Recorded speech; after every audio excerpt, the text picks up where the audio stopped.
बिस्मिल्लाहिर्रहमानिर्रहीम। अस्सलामुअलैकुम। Dear students, कैसे हैं आप? उम्मीद है खैरियत से होंगे।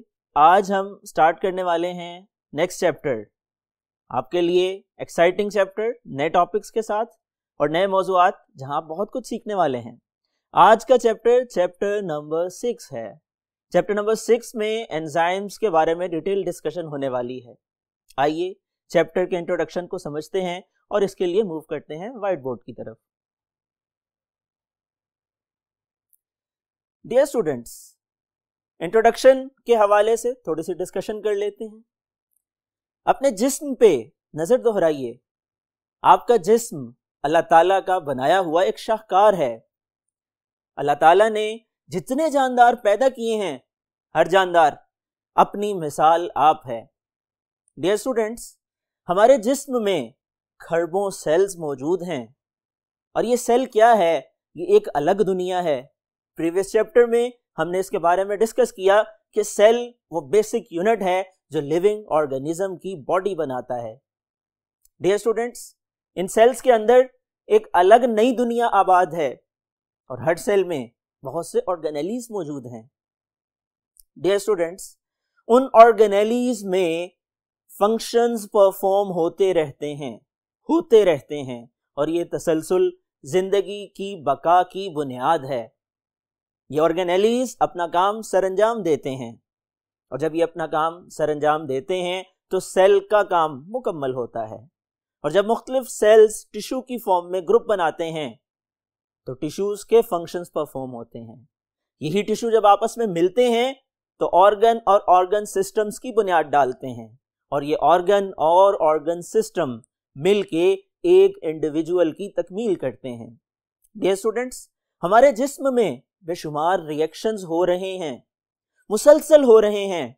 Recall your memory, chapter number 4 में हमने डिस्कस किया सेल थ्योरी के हवाले से कि एक सेल से नया सेल बनने का अमल वाक़या होता है, यानी हर सेल अपने जैसे नए सेल को पैदा करने का जिम्मेदार है। एक cell basic structural and functional unit है किसी भी बॉडी का, अगर वो लिविंग ऑर्गेनिज्म की बॉडी है।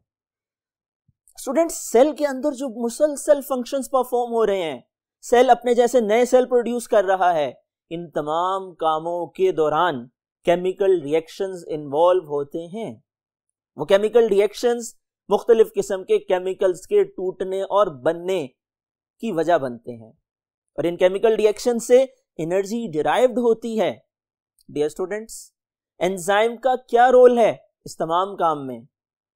ये रोल इस चैप्टर में हमारा मौजू होगा। तो आइए स्टार्ट करते हैं चैप्टर की फर्दर डिटेल को। Human body metabolism. Dear students, metabolism का लफ्ज ये दरअसल बयान करता है हमारे जिस्म में होने वाले तमाम के तमाम रिएक्शंस को। स्टूडेंट्स, मेटाबॉलिज्म दो तरह का होता है। एक को एनाबॉलिज्म का नाम दिया जाता है और एक को कैटाबॉलिज्म का नाम दिया जाता है। मेटाबॉलिज्म की ये जो दो टाइप्स हैं, इन दोनों में बेसिक डिफरेंस क्या है, आइए डिस्कस करते हैं। एनाबॉलिज्म। स्टूडेंट्स, एनाबॉलिज्म एक ऐसा केमिकल रिएक्शन है जो हमारी बॉडी में, किसी भी लिविंग ऑर्गेनिज्म की बॉडी में होता है कि जिसके दौरान छोटे यूनिट्स, स्मॉल यूनिट्स आपस में मिलते हैं और लार्जर यूनिट्स बनाते हैं और इस रिएक्शन के दौरान एनर्जी इस्तेमाल होती है, एनर्जी यूज्ड होती है और एनाबॉलिज्म का अमल मुकम्मल होता है। इसकी एग्जांपल अगर मैं आपसे बयान करना चाहूं तो सादा तरीन मिसाल है फोटोसिंथेसिस की। फोटोसिंथेसिस में कार्बन डाइऑक्साइड और वाटर ये दोनों आपस में मिलते हैं और मिलने के बाद एक बड़ा मॉलिक्यूल बनाते हैं जो कि ग्लूकोज है। कार्बन डाइऑक्साइड एक छोटा मॉलिक्यूल और वाटर भी एक छोटा मॉलिक्यूल है। जब ये दोनों आपस में मिलते हैं तो एक बड़े मॉलिक्यूल की बुनियाद बनते हैं जो कि ग्लूकोज है।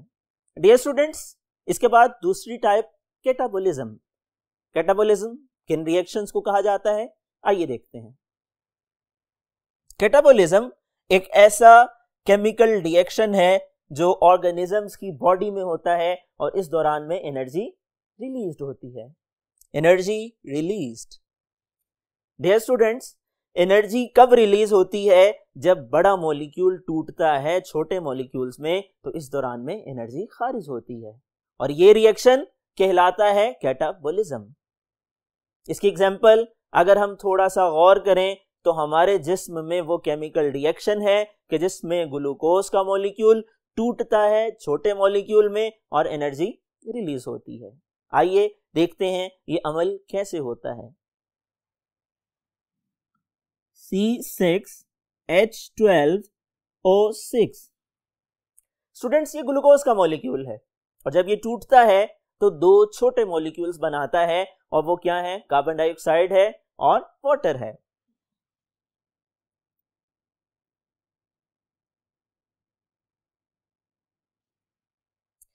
डियर स्टूडेंट्स, इस केमिकल रिएक्शन में एक बड़ा मॉलिक्यूल ग्लूकोज का मॉलिक्यूल टूटा और दो छोटे यूनिट्स में डिवाइड हो गया।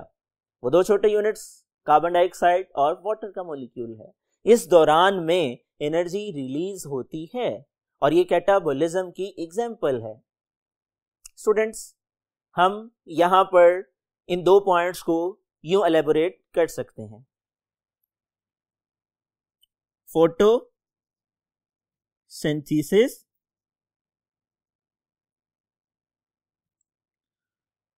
that is the example of anabolism, in which glucose molecules are formed by the combination of carbon dioxide and water.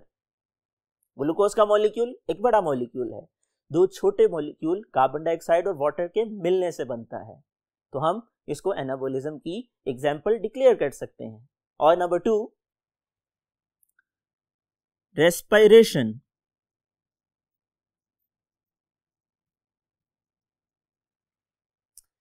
Students, respiration की एग्जांपल अभी हमने डिस्कस की। ये वो केमिकल रिएक्शन है कि जिसमें एनर्जी रिलीज होती है। एक बड़ा मॉलिक्यूल ग्लूकोज का मॉलिक्यूल टूटता है, छोटे मॉलिक्यूल्स कार्बन डाइऑक्साइड और वाटर में तब्दील हो जाता है। मूव करते हैं फर्दर डिटेल्स की तरफ और उसके लिए आइए हम चलते हैं नेक्स्ट बोर्ड की तरफ।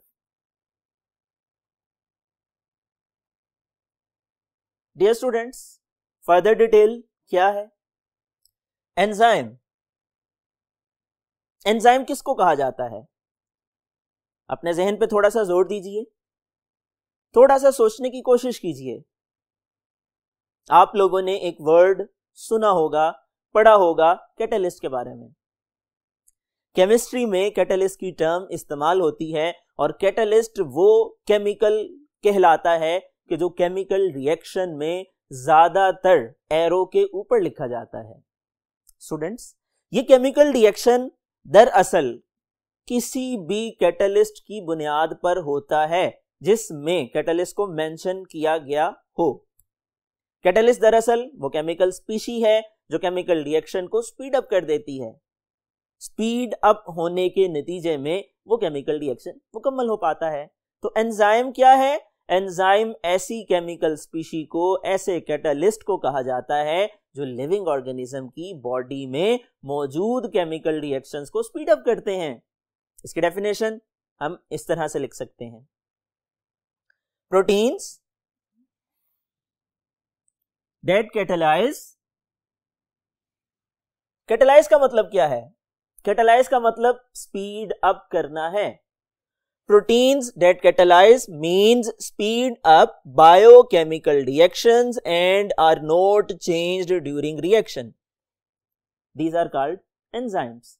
यानी इसका मतलब हमें यह समझाया, खास किस्म की प्रोटीन्स को एंजाइम कहा जाता है जो केमिकल रिएक्शंस में खुद चेंज नहीं होती हैं, अलबत्ता केमिकल रिएक्शंस को स्पीड अप करवा देती हैं, कैटलाइज करवा देती हैं, और ये एंजाइम की डेफिनेशन है।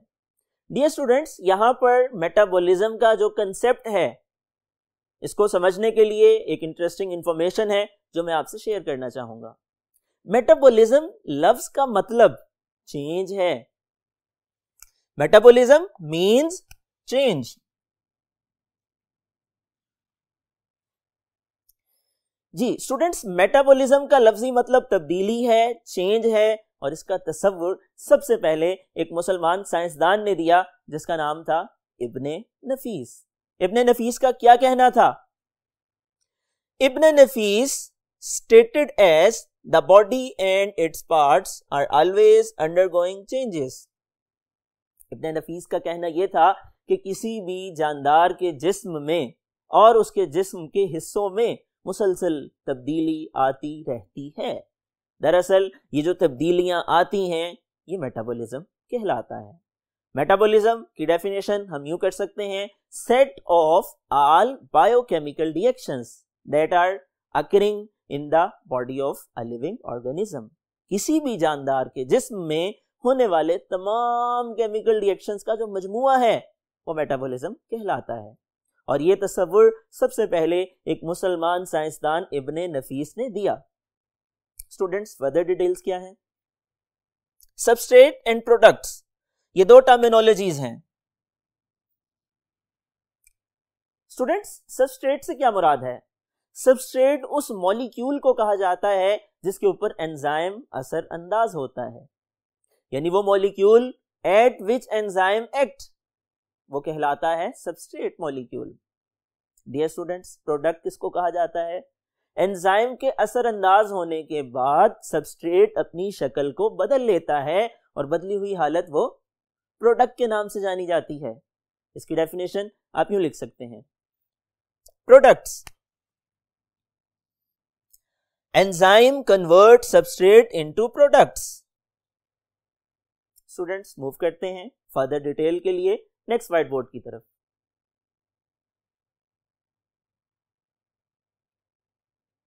डियर स्टूडेंट्स, इंतहाई अहम कंसेप्ट तवज्जो से समझना है आप लोगों ने। एक्टिवेशन एनर्जी किसको कहा जाता है?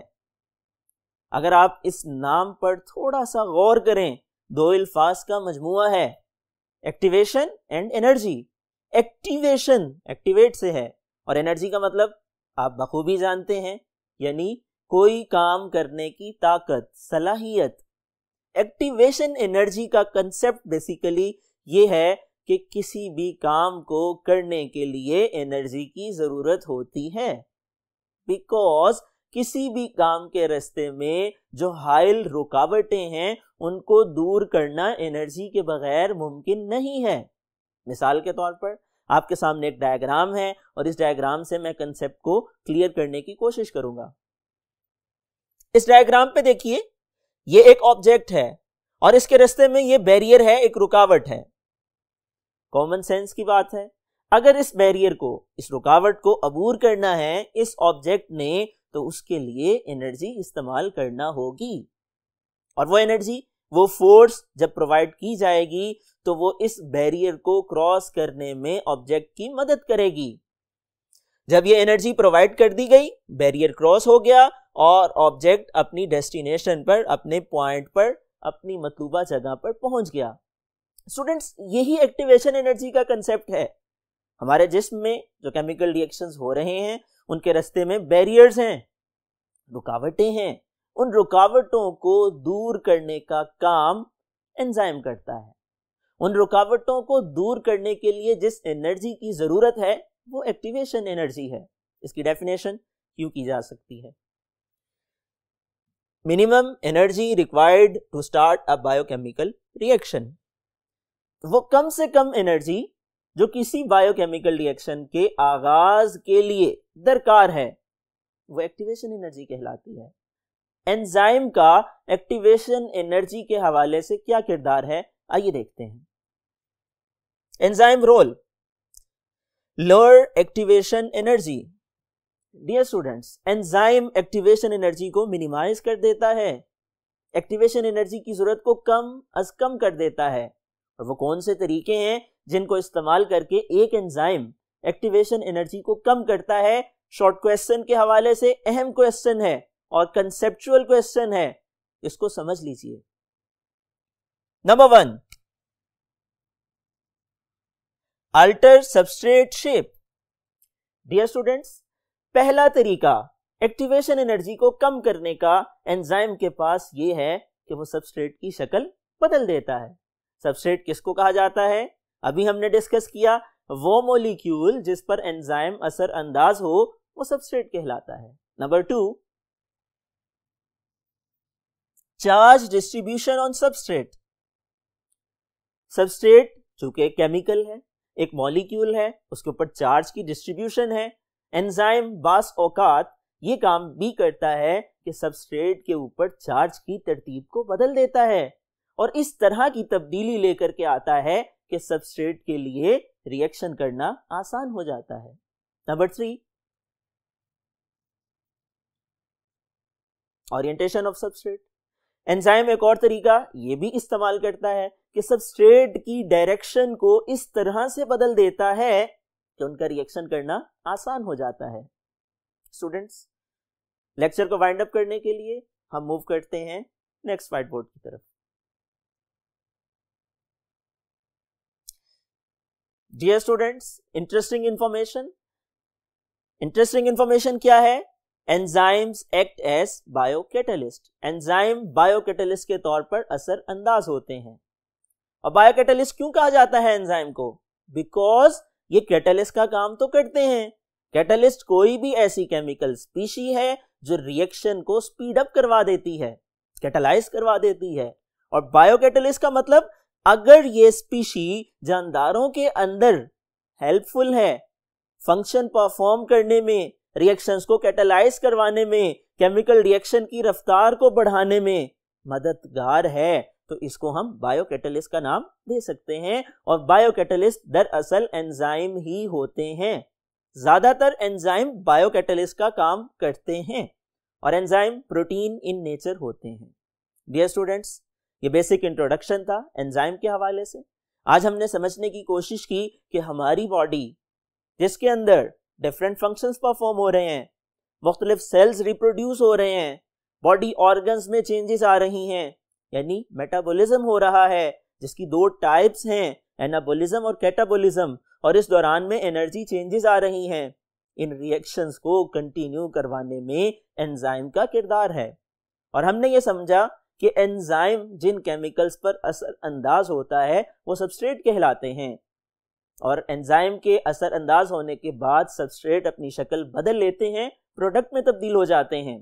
और एंजाइम केमिकल रिएक्शंस के लिए जो लिविंग बॉडी में हो रहे हैं दरकार एनर्जी यानी एक्टिवेशन एनर्जी को मिनिमाइज कर देते हैं। और एक्टिवेशन एनर्जी 3 तरह से मिनिमाइज होती है, या तो सबस्ट्रेट की शक्ल बदल जाती है, या उसकी ओरिएंटेशन बदल जाती है, या चार्ज डिस्ट्रीब्यूशन चेंज हो जाती है।